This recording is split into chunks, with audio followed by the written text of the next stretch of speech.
Hello दोस्तों, आप लोग कैसे हैं। आज मैं आप लोगों से कुछ कहना चाहूंगा कि प्लीज प्लीज प्लीज पूरी वीडियो देखना भाई। 3-4 घंटे एडिट करता हूं और 1 साल हो गया है, आज तक 100-200 से ज्यादा व्यूज आए ही नहीं। शॉर्ट वीडियो कभी कभी वायरल भी हो जाती है भाई। थोड़ा सा सपोर्ट कर दो, आप ही लोग तो सब कुछ है।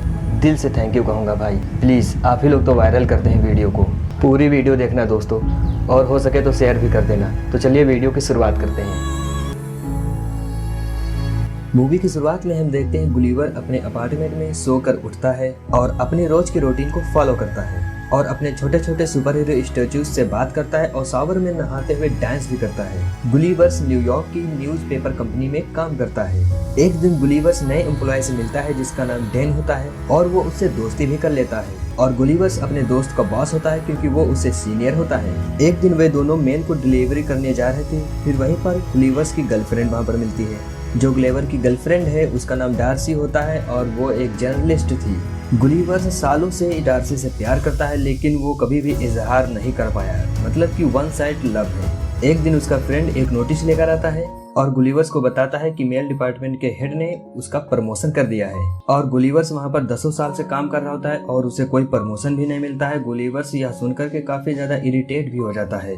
फिर उसका दोस्त कहता है आप बात करने में थोड़ा सा डरते हैं, इसीलिए आपका प्रमोशन नहीं हो रहा है, इसलिए आप प्रोग्रेस नहीं कर पा रहे हैं। गुलिवर्स वहाँ से उदास होकर बाहर चला जाता है और विंडो से देखता है कि डार्सी अभी भी काम कर रही है। गुलिवर्स फिर उसके केबिन में जाता है। गुलिवर्स जर्नलिस्ट के कामों में नौसिखिया ही होता है लेकिन फिर भी वो एक पेपर उठा लेता है। फिर उसकी गर्लफ्रेंड डार्सी उससे कहती है कि क्या तुम कोई स्टोरी लिखना चाहोगे, और गुलिवर्स भी नर्वस होकर के हाँ कर देता है और अगले दिन वो ट्रेवल ब्लॉग का पेपर भी सबमिट कर देता है और जो उसमें डॉक्यूमेंट्स लगने होते हैं वे डार्सी को दे देता है और डार्सी गुलिवर्स की राइटिंग स्किल से काफी ज्यादा इम्प्रेस हो जाती है और डार्सी उसे एक नया काम बताती है। कहती है कि तुम बर्मुडा ट्रायंगल पर जाओ और वहाँ पर गायब होने वाली शिप्स पर आर्टिकल्स लिखो, और डार्सी को इम्प्रेस करने के चक्कर में गुलिवर्स मान भी जाता है। अगले दिन गुलिवर्स बर्मुडा ट्रायंगल के लिए उड़ान भरता है और वहाँ पर एक आदमी से मिलता है जो गुलिवर्स के लिए बोट का अरेंजमेंट करने वाला था और बोट पूरी तरह से ऑटोमेटिक होती है। यात्रा बहुत ही रोमांचक होने वाला था। फिर वहाँ से गुलिवर्स बर्मुडा ट्रायंगल के लिए अकेला ही निकल जाता है।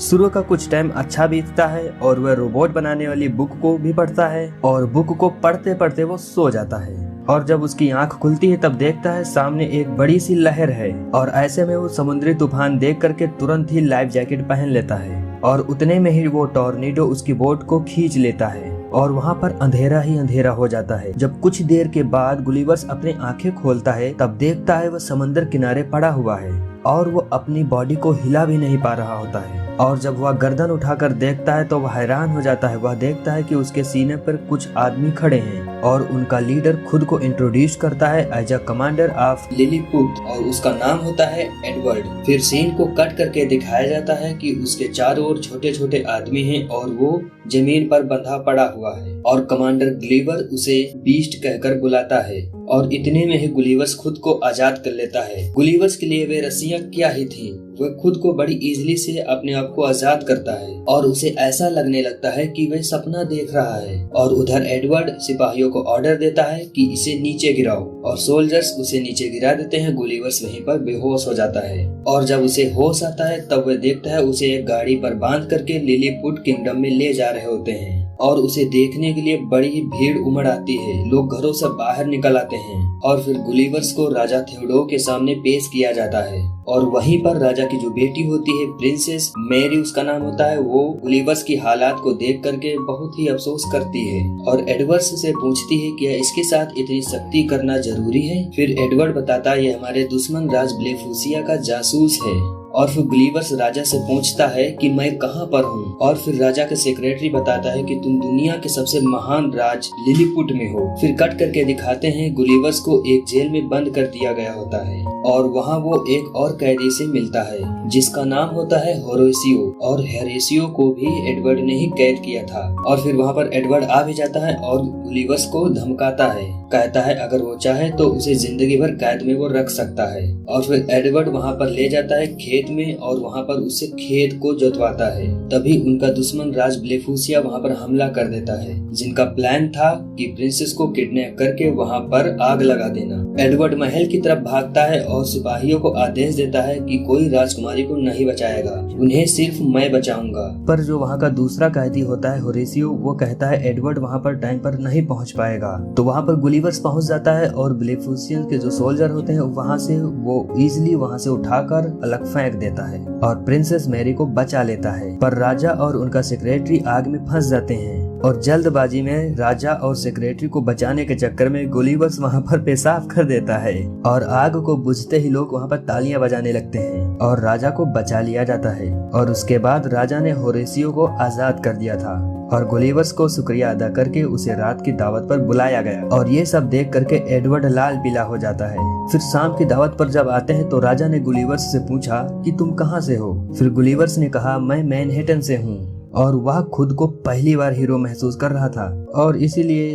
उसने खुद को प्रेसिडेंट बता दिया और सभी लोगों ने उस पर विश्वास कर लिया और ये सब एडवर्ड को बहुत ही बुरा लगा। फिर सीन को कट करके दिखाते हैं कि लिलीपुट के लोगों ने गुलिवर्स के लिए एक बहुत बड़ा घर बनाया ताकि वह मैनहट्टन की तरह वहाँ पर रह सके और गुलिवर्स ने वहाँ पर एक थिएटर भी बनवाया ताकि पूरा किंगडम वहाँ पर बैठ करके मूवी का आनंद भी ले सके। और वहाँ पर उसने डूबते हुए टाइटैनिक का ड्रामा दिखाया और बताया कि वह सब हमारे साथ हो चुका है। उसकी इतनी खराब जिंदगी देख करके सब बहुत ही हैरान रह गए। फिर उसी बीच एडवर्ड ने पूछा कि तुम बच कैसे गए। गुलिवर्स ने कहा मुझे बचा लिया गया था। फिर कट करके अगली सीन में दिखाते हैं होरेसियो प्रिंसेस को इम्प्रेस करने के लिए गुलिवर्स की हेल्प लेता है और प्रिंसेस इम्प्रेस हो भी जाती है और वहाँ एडवर्ड प्रिंसेस पर भी ताक गड़ाए बैठा हुआ था और किसी भी शर्त पे प्रिंसेस से वह शादी भी करना चाहता था। और उधर सिपाहियों ने गुलिवर्स की बोट भी ढूंढ ली है और गुलिवर्स वहाँ पर आता है, अपना फोन ले लेता है जिसमें डार्सी के 12 वॉइस मैसेजेस होते हैं जो कि गुलिवर्स पर बहुत गुस्सा है उसके झूठे आर्टिकल्स और उसके भाग जाने की वजह से।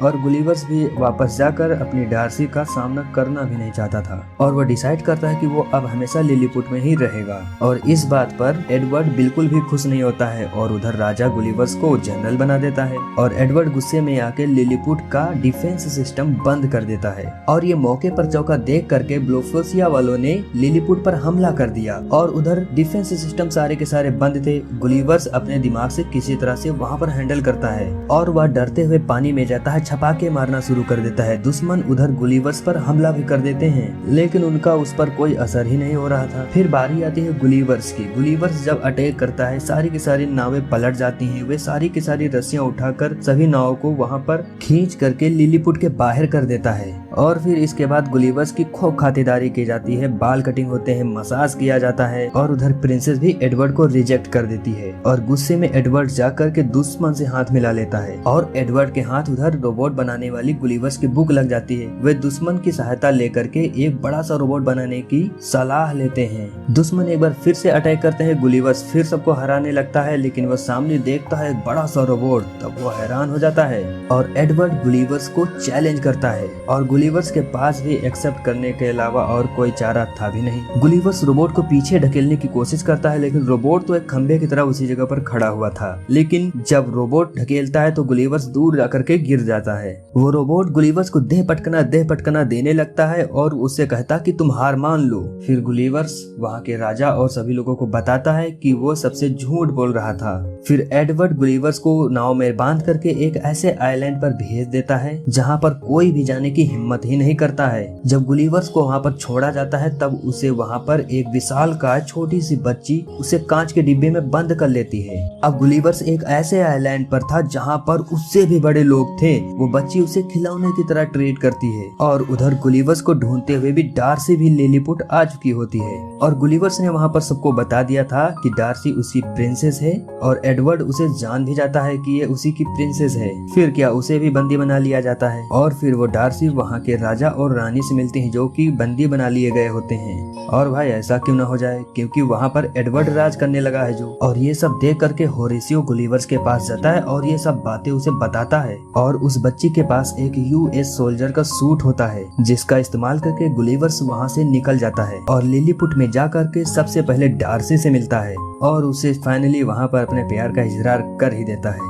उसके बाद गुलिवर्स डिसाइड करता है कि वो अब एडवर्ड को चैलेंज करेगा, और अपने बहादुरी के लिए नहीं बल्कि लिलीपुट के लोगों के लिए। अगले दिन वे दोनों एक दूसरे के सामने होते हैं और फिर वे लड़ना शुरू कर देते हैं, और वो रोबोट गुलिवर्स पर करंट के झटके देना शुरू कर देता है, जिससे कि गुलिवर्स थोड़ा कमजोर हो जाता है। और उधर होरेशियो उसकी मदद करने के लिए रोबोट के अंदर चला जाता है और एडवर्ड को अंदर से हराता है, और जिसके बाद गुलिवर्स बहुत ही आसानी से रोबोट को हरा देता है और लोग खूब तालियां बजाते हैं। होरेशियो की बहादुरी की वजह से उसे भी प्रिंसेस से शादी करने की परमिशन भी मिल जाती है। और फिर दिखाते हैं मौका मिलते ही एडवर्ड प्रिंसेस को बंदी बना लेता है, और प्रिंसेस भी उसकी अकल ठिकाने लगा देती है एक घूसा दे करके। और डार्सी भी गुलिवर्स से इम्प्रेस हो जाती है, वो भी उसे किस कर लेती है। और फिर गुलिवर्स ब्लूफेसिया और लिलीपुट के लोगों में दोस्ती करा देता है। उनकी दुश्मनी अब खत्म हो चुकी होती है, वे सब एंजॉय कर रहे होते हैं। और कट करके दिखाते हैं कि डार्सी और गुलिवर्स अपनी शिप को रिपेयर करके न्यूयॉर्क वापस चले जाते हैं। कुछ हफ्तों के बाद गुलिवर्स अपनी जॉब छोड़ देता है और एक ट्रेवल राइटर बन जाता है, और गुलिवर्स और डार्सी दोनों हैप्पी रिलेशनशिप में रहते हैं। और इसी के साथ मूवी का भी हैप्पी एंडिंग हो जाता है। और दोस्तों, आप लोगों से हम्बल रिक्वेस्ट है कि वीडियो अच्छी लगी तो वीडियो को लाइक करना, चैनल को सब्सक्राइब कर लेना, बेल आइकन को प्रेस करके ऑल पर क्लिक कर देना, क्योंकि भाइयों मैं आप लोगों के लिए बहुत मेहनत करता हूँ। आप लोगों का बस हमें सपोर्ट ही चाहिए। थैंक यू, गुड बाय, मिलते हैं अगली वीडियो में।